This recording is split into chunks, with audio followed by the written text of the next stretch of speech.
Hi, everyone, and welcome to another episode of the Healthcare Connector. Today we have Hazel Brown, and I don't beat around the bush, so I just want to jump right in and get to know you, and so the audience can get to know you and what you do. Tell us all those good things. Awesome. So Hazel Brown. So right now I am working in healthcare as a in healthcare management, really focused on helping clients within the hospital fields get Mm-hmm. education and ensure that we're kind of closing the gaps in healthcare. So a lot of my career has been focused around healthcare management. I've worked on the clinical side as an ultrasound tech. I have my own business called Redefining the Future You. What it is about growth and authenticity, really helping to remove the veil, remove the layers. It started out with just being like meetups and group events to where we're empowering women to make a difference and to be their best selves. And then it quickly elevated into helping with career coaching, interview prep, resume writing, partly because of my experience in healthcare. I quickly Mm-hmm. noticed when I was like really, really, really in desperate need of some employees, and I'm looking through those resumes, I'm like, And then I'm like, girl, you need some employees. You better bring somebody in here. And I would Mm-hmm. bring people in for the interview and was wowed. And I'm like, oh my God, I almost passed up on this person because of the fact that their resume wasn't aligned. And then even as they were, they come in and they're not necessarily as polished as they could be if I wasn't desperate.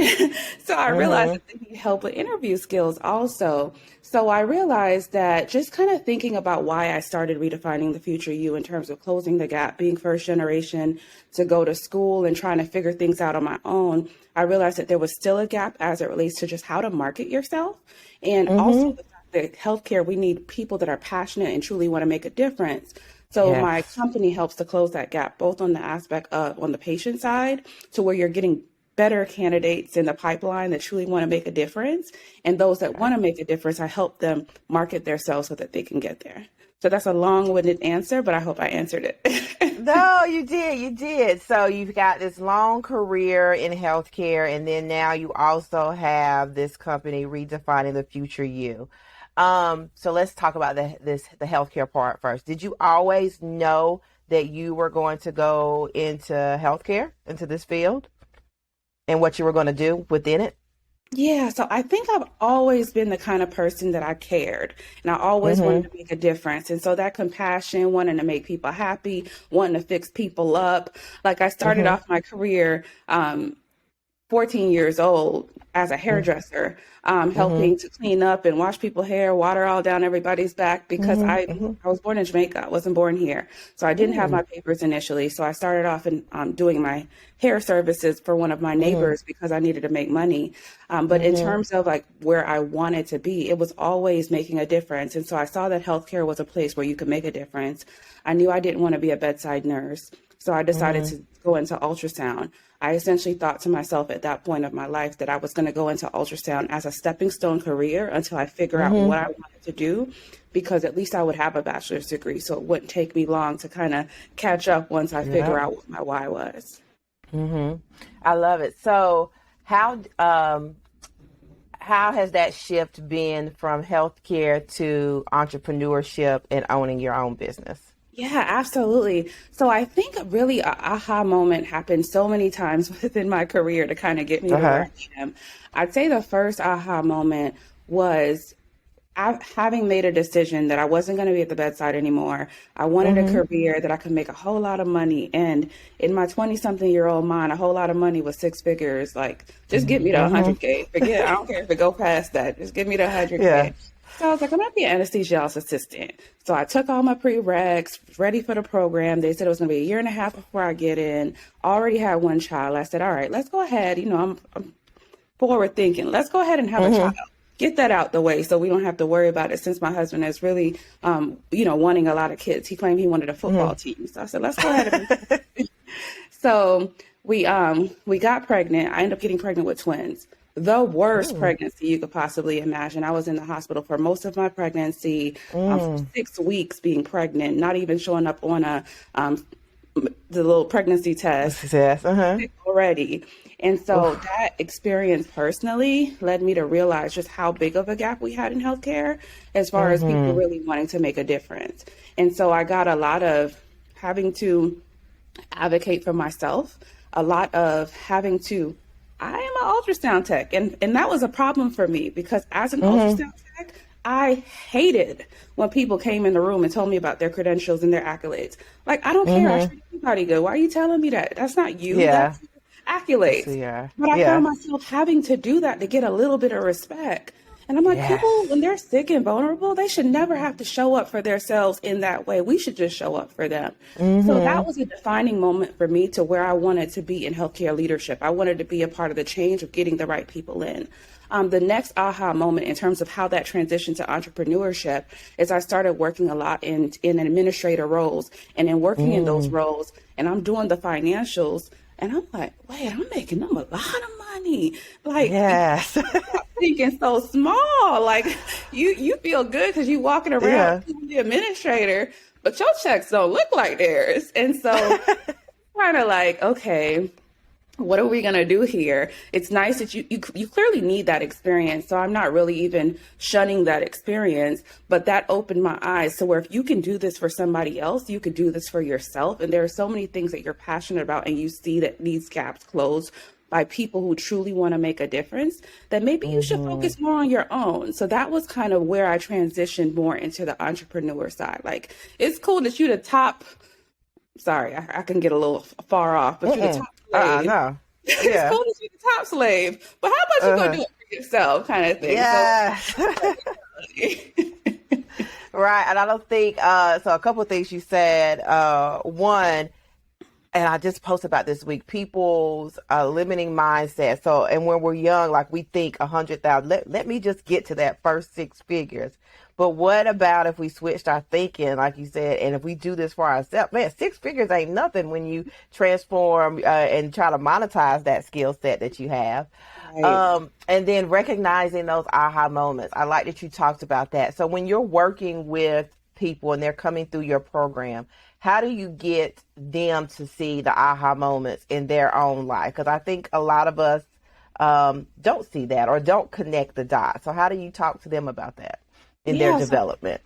kind of pulling all the way back. So when I'm starting with somebody more on a career coaching basis, not necessarily trying to build their resume or interview prep, Mm-hmm. really trying to build them up as a person, it's really helping them start by just simply journaling, writing out your Mm. thoughts. When I was younger, I remember being 15 or 16 and journaling, and I had something what was called, in my own words, a Dear God journal. And my Dear Mm-hmm. God journal, and I don't know if I can curse, That. but my Oh, yeah, Dear you can. We're authentic around here. Be yourself. my dear God journal was like, God, what the fuck is going on? Like, why is my Yeah. life not how it's supposed to be? And like, I would write my Mm. thoughts out so raw, and then I would end up crying, and it was so therapeutic. And then when I read it, and I'm like, oh, this is why you got an attitude. This is Yeah. why you're mad. Like, this is what you want. And so I think that, now as you evolve and you kind of get better with personal development, you realize that that's reflection. And so Mm-hmm. helping people to find a way to get still enough to where they can be in one with their conscious mind and figure out what it is that you truly want that maybe your subconscious mind is holding you back from. And so I think that Mm. the biggest focus is making sure that people try to find a way to be still, whether that's through like gospel music soothes me to the core. Mm-hmm. It could be trap music, whatever it is that Yes. gets you into that space. Like get into Mm-hmm. that space and figure out what's really going on, what you really want, like not what society wants. And I think once I work with people to help them really understand that if you are doing nothing, people are going to talk about you. If you are doing Mm-hmm. everything, people are going to talk about you. What makes you feel whole? Like, stop worrying about everything else. So I think that that's what helps people to really start to kind of see things for what it is and stop shutting out their true goals and working on getting to where they need to be. The second thing is really focusing on authenticity to where they learn Mm-hmm. how to be themselves, to where it's okay. Like, it doesn't matter what it is your goals are. It's okay that those are your goals. You don't need somebody else to root for you and to support you. You're doing it for you and for the long haul. And so kind of talking through discipline, consistency, and how that process looks for everyone. So I think I also try to be transparent to where they just don't see the glow in the end. Like it's a process, it's a journey. And I think just kind of being really raw and true in who I am, it helps them to understand that, okay, when these doors are being shut, it's not because the devil is telling me not to do it. It's because it's hard for everyone. You just Yeah. don't close doors because things get a little difficult. If you feel like it's not right in your spirit, that's a completely different story. So I think just being really raw with them and making sure that they understand that they could come to me with any questions, I think that really helps people to level up and start believing in themselves. I love it. So you just dropped so many different gems. So I'm trying to figure out which question I want to ask first. Part of what you said is helping people to figure out what success looks like for them. And to me, that goes along with that journaling or getting yourself in that space. And like truly figure it out, because everybody's definition of success is different. Mine looks different than yours and looks different than the next person. What's your definition of success? Yeah, so for me, it's kind of aligned more with goals. I think that what I try to do nowadays is I try to think about that life balance wheel, right? I try to think about when I'm journaling, what is it that I'm trying to accomplish within that season? So maybe in quarter 1, I'm trying to focus on leveling up my business or trying to play with social media and figuring out how to put my face out there, despite the fact that I have so many reservations about the fact that I don't want people to think my life is perfect. But in order to market, you have to. So trying to think about what your goal is and trying to move towards that goal in a positive way, to me, that's what success is that you identify what your goal is and you're moving towards that goal in a positive direction. And no matter what comes in your way, like you're not going to back up. You're not going to even waver. Like, I got this. This is what he told me that I was put here to do. I'm going to do it. And just in that process of continuing to show up for yourself, that's success. And so it could be that I just want to get my eyebrows done, Yeah. whatever it is for you in terms of your goal to keep up with. If you accomplish it and you're working towards it more than ever, then that's success. And Yes, it is.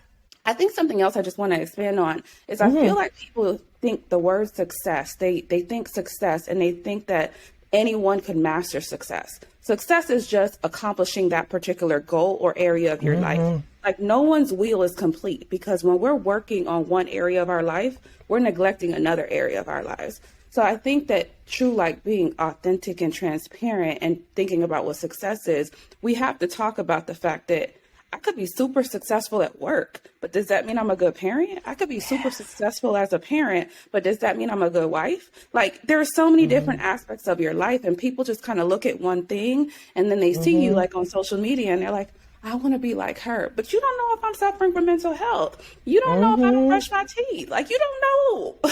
Like you see and it looks good, but what is truly success? It's really what success is for you. It's not for what you see. I love that you just said that, because for me, I think it's about not just one thing, but this Brush journey. my And then, teeth, sorry. huh?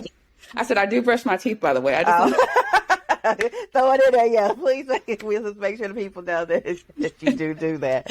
But when you were talking about success, I think of it as a journey, because, like you said, a couple things that you said. One is that when you get to that point, like it's not over, like it still keeps going.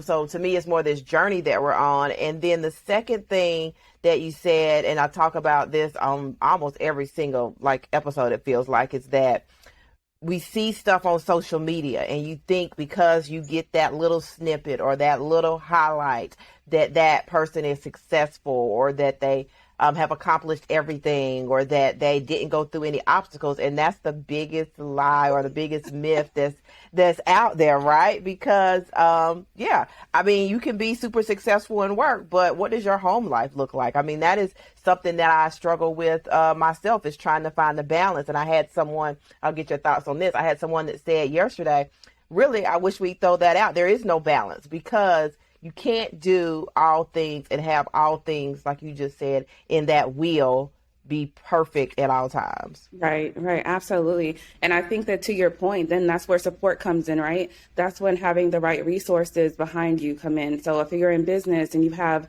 hired help, whether you have virtual assistants or you have actual people that are around helping you in the right positions, in your personal life outside of career, it's making sure that you have the support, whether it's your husband, family members, a babysitter, a neighbor, whatever that looks like for you and whatever makes sense, because that's the only way that we can be able to really align our lives to our goals is by having the right support. I think that that is the biggest mistake I've ever made, is that my younger self would always feel like I got to do it myself. I don't want nobody Yes. telling me they did this. And as I got Mm-hmm. older, I'm like, girl, you stupid. Like, what were you thinking all that time? Like, Mm-hmm. these people are here to help. You're helping other people because in your heart, that's what feels right, but you don't want help. Like, there's a problem with that. And so I Mm-hmm. think that that's how we get more balance, is realizing that we're all here to help each other. We're all here to help level each other up. We don't need to worry about who thinks that they did this or who thinks that they did that. Just make sure that your spirit is aligning you with the right people. And as long as the intentions are pure, then let's support each other. Like, let's cut all this. Yes. I did it myself. Like, yeah, that feels good, but you stressed. You done lost some hair. Like, cut it out. Yeah, let's be real about it. You're right. I think it's that was a lesson that I had to learn too, was outsourcing and just asking for help. I used to have this mentality that I had to do all the things, or I had to be the expert in all the things, but that's not really what makes you smart. Like, a smart person knows that, okay, I am really good at this one thing, so let me get help for the people that know how to do the other things. And that's truly what makes you smart and gets you Absolutely. ahead, right?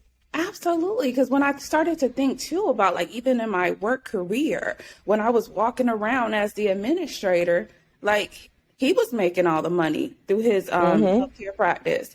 And so that's what he did. He hired people that he saw that could get them to the next level. He would say to me, the reason why I hired you is because I want somebody that's not a yes person. I want somebody that's going to tell Mm-hmm. me. And so when you think about that, what he wanted was somebody that could help him market, essentially, to give him constructive Mm-hmm. criticism and could help him elevate. Because if we're only hearing positive things from people, we can't grow and get better. We just feel good, Yes. but we're not getting Mm-hmm. better. So it led me to realize that in my own business, not only do I need support, but I need people that are going to be honest. Because in order to get to the Mm. next level, I don't need people that are on my team or around me that are just going to say, Hazel, you're awesome. You got all the ideas. Because guess what? I Yeah. don't. I don't. No one Yeah. does. And so, in order to your point, is getting the people that have the skill set that you need to evolve, and those people being raw enough and true enough in their purpose. I think that's important, because it's good to Mm-hmm. have support, but if people are not on their journey to where they've realized like what they enjoy and what they're passionate about, then they could potentially be looking at you like, I want what Dion got. Uh-huh. And so then that Mm-hmm. creates Mm-hmm. a whole different theme. So when I'm working with people in that support, I try to figure out who they are. What do they need? What can I Yeah. pour into them, even though they're working for me? Because I need to make sure that you feel good in your journey. And I understand that you're passing through on your journey to help me. But the skills that I'm giving you is going to help you get to where you need to be in terms of your purpose. And so I could go on, but I think I answered that question. Yeah, no, you did, and I think you brought me back around to the second question I was going to ask from earlier when you mentioned authenticity, because part of what you said is you need people to show up raw for you as their self, what they're passionate about, which means being authentic. But I think that a lot of times in doing these interviews, and even thinking about my younger self, when you're in healthcare, especially in healthcare administration, and as you grow, you start to go into rooms where no one looks like you. Ooh. And right, so you can tell me if I'm wrong. So you start to go into rooms, and there's not there's not a lot of people that look like you. And where did you get the confidence to show up as your authentic self, even though you're walking in rooms and, like I said, people may not look at you, whether it's at work or going to conferences or whatever? And then how do you coach the people that you work with on that career development, on coming as your authentic self? Because I feel like if you can do that piece, then you are really, ahead of the game. Absolutely. And that's such a good question. Like, oh my God, like that's a whole That's a problem whole with episode in itself. itself. Right? Like, oh my goodness. And so to your point, I think that in my journey, I was so focused on accomplishing success at the younger self's mind of what success is. And so for me, success was the career. Success was six figures. Success was the degree. That was success. And I Yeah. think that once I got to the point where I checked those boxes and I'm like, this don't feel good. This is what success feel like? This is not what I signed up for. Like, stop Yeah. playing. Like, y'all done Yeah. sucked me out of my money and Got all me to this spit it out. stuff. Like, cut it out, right? It's gonna make me tear up. And so for me, it was realizing that I love getting my hair done. I love getting braids done. And in these higher positions, I'm having to be more professional and be more accepting looking, for lack of a better term. And then still showing up in those rooms where you're the only African American woman in leadership or the only African American in the room. And so I went through a phase in my career where I was mad and I wanted to do something different. And I'm like, I need to be a civil rights activist. Like my past generations are probably like, girl, what are y'all doing out here? Like, you guys just like happy to be in rooms and y'all not creating tables. Y'all just showing up all. I'm good. I'm just gonna show I up made and it. be That's good. it. Yeah, like what are you doing? So then it was trying to figure out, okay, how do I, and like doing some soul searching, maybe I show up and I feel like I showed up with all of my past generations who worked so hard behind me. And so then that felt good for a little bit because I made them proud, right? But then I'm like, I'm still not being true to myself. So then I just started. I'm going to braid my hair. Oh, well, I'm a boss with my hair braided. And then I started realizing that you have to do more of what makes you feel good. And so it was that turning point. Sorry, I think my tears brought, please edit this. About the sniffle. It's good. I think that starting to do my hair as something is so simple, but that meant a lot to me because going like way back to high school, like my hair was always laid. So having to come from who I enjoyed being was very difficult. So I think in my journey, once I got to the point where I was okay with doing my hair how I wanted to, just saying what I wanted to say and standing true to who I was as a person, that is when I started to feel good about even being in rooms where I was the only African American woman. I was an African woman that felt good in myself. So I was fine. I wasn't trying to wear my hair permed and not be able to put it back in a ponytail with some weave on it because I look young naturally. And so that's a separate struggle that I've always had is people like, do you come here after school? I'm like, or you're the boss? Like, oh, how old are you? No, I'm old enough that I'm signing off your checks. Like payroll comes through. Yeah. I know that. And so like going through that and knowing that when I fixed my hair was a separate struggle, that I looked younger when I wear braids. I look younger when I pull my hair back. So I think I was going through both struggles at the same time, trying to be true to who I am as an African American while looking young as an African American female, trying to look older. So two separate struggles, but created a whole problem. And so I think once I overcame that, like, yeah, I look young. Oh, well, when I get older, I'm going to look like I'm going to be 65, like looking like I'm 30. Okay. Yes. I'm tired and I'm on vacation and y'all think I'm 30 and it's all good. But my kids are 30 or 40 something at that point. So I think that was it for me. It's like really learning how to accept who I am and move confidently in that. And so luckily I'd never struggled from like self-esteem issues other than like in middle school, like normal stuff. So I just started just being true to who I was. And I try to teach my clients that same thing and knowing that like, you're the shit. Like there's no need for you to think you're not. Like, why are you not? Like whose definition of being something means more than how you feel about yourself? Self-love, I think is really the part where I try to show them, like, don't let anyone else define you, but feel you're right and move from there. I love it.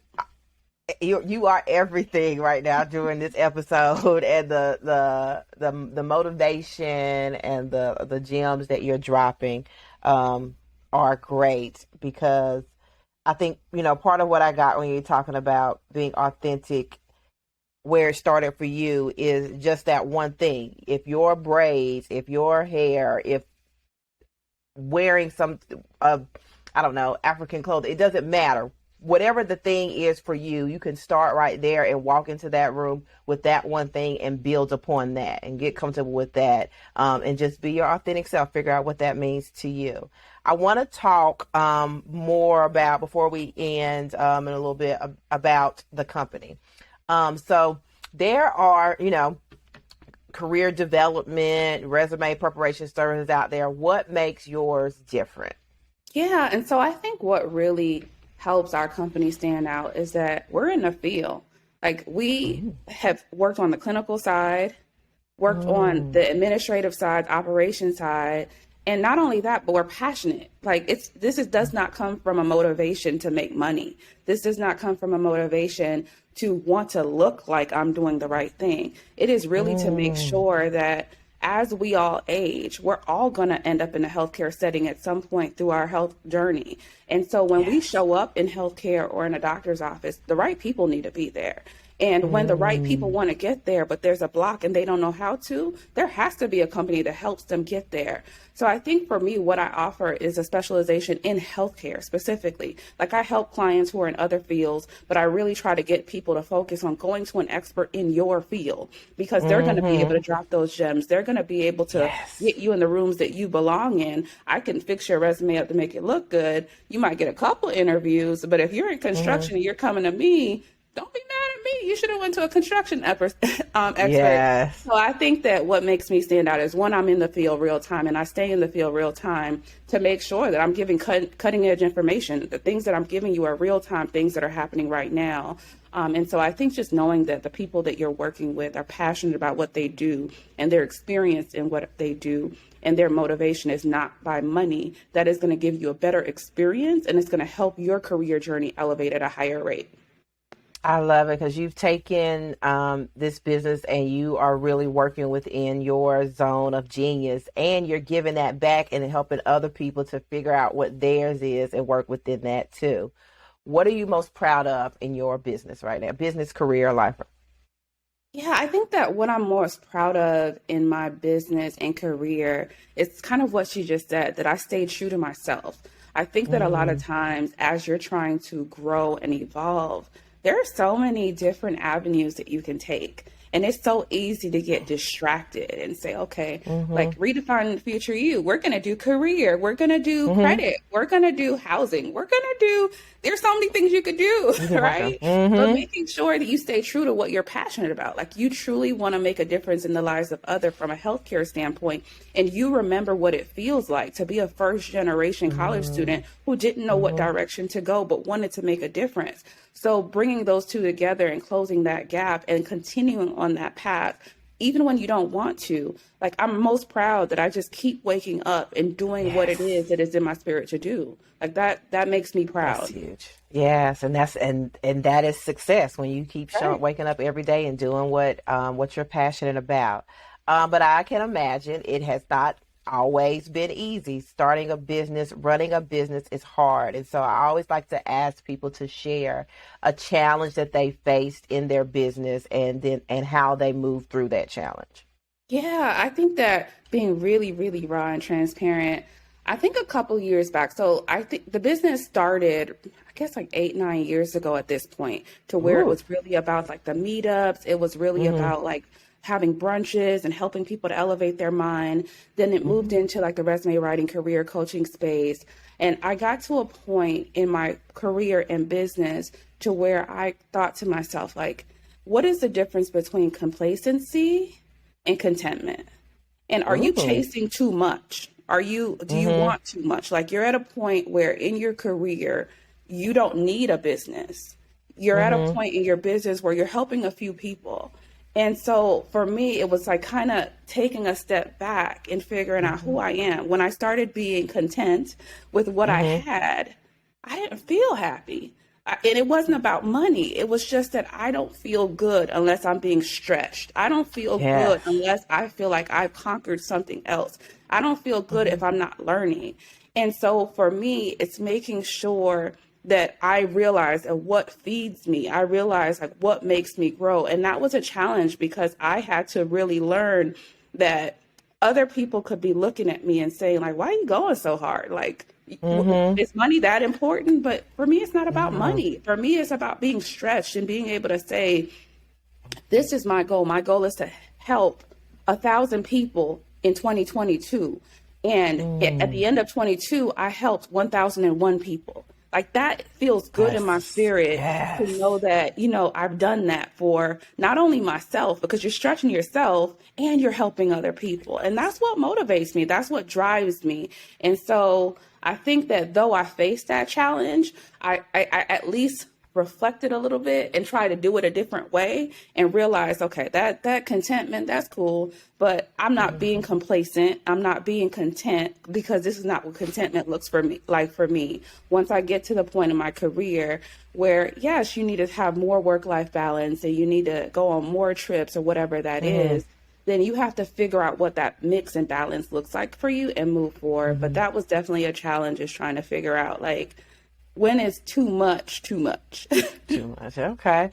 Hazel, I think, you know, I'm while you're talking, I'm sitting here thinking, and you are the epitome of a servant leader. So when we learn about people, this leadership standpoint to where you serve and you give, and how when you do that, you reap so many rewards, but it's through your giving, and that's what you are. That's what you're doing. So I'm happy to meet you and happy to connect with you. Before we go, what is something that you want the audience to know about Hazel or about redefining the future you? Yeah, I think that kind of along those lines, but a little bit different based on what you just said, is when you're being true to who you are, blessings come, right? And so something that I thought about the other day is I have 3 kids. I have a almost 15-year-old and 10-year-old twins. And people always say to me, like people who've known me for a long time, like, you didn't even want kids. Like, you didn't even want a marriage. Like, we've been married, we've been together for 19 years, me and my husband. And it's like, I didn't want those things. I wanted a career. I wanted money. I didn't want poverty.